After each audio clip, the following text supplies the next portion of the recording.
Hubert de Givenchy, bien avant le marketing, mais a inventé une forme de marketing via les célébrités, puisqu'au milieu des années 50, il rencontre Audrey Hepburn. En réalité, il pensait rencontrer Katharine Hepburn, avec qui il pense avoir rendez-vous dans ses salons de couture de l'avenue Georges V. Et quand il est arrivé, il a découvert Audrey Hepburn, qui était alors totalement méconnue et qui cherchait un couturier pour l'habiller pour le tournage de Sabrina, je crois. Oui, c'était Sabrina, c'était le premier. Donc au début, il a refusé, puis finalement, il a été conquis par la personnalité d'Audrey. Et ils sont devenus très proches. C'est rarement une muse a autant mérité son nom dans la mode que Audrey pour Monsieur Givenchy. Et donc, elle a énormément contribué à la popularité du nom Givenchy aux États-Unis notamment, mais lui a aussi énormément contribué au personnage qui est devenu Audrey Hepburn, notamment dans Funny Face, où cette espèce de liane toute petite, très moderne, habillée en noir, très loin, enfin, qui était capable de porter de la couture, mais qui avait une personnalité qui était très contemporaine. Et donc, c'est une amitié qui va durer jusqu'à la disparition d'Audrey Hepburn.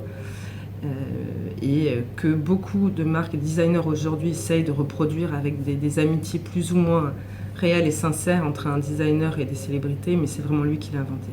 C'est un des rares aussi qui a vu ce qui était devenu son nom après lui et comment son nom était rentré dans l'industrie de la mode globalisée telle qu'on la connaît aujourd'hui, alors que lui venait d'un âge d'or qui était révolu.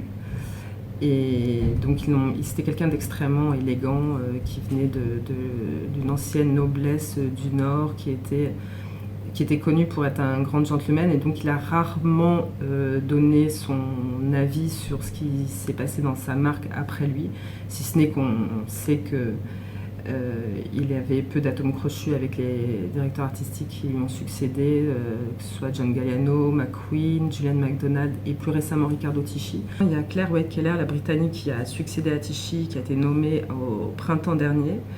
Et elle a rencontré Monsieur Givenchy à plusieurs reprises. Et c'est la première vraiment à avoir été considérée par le couturier comme peut-être pas sa fille spirituelle, mais en tout cas une digne héritière. Et elle lui a rendu hommage notamment sur sa collection couture de janvier, où elle a réactualisé le mythe d'Audrey Hepburn et du noir à la Givenchy.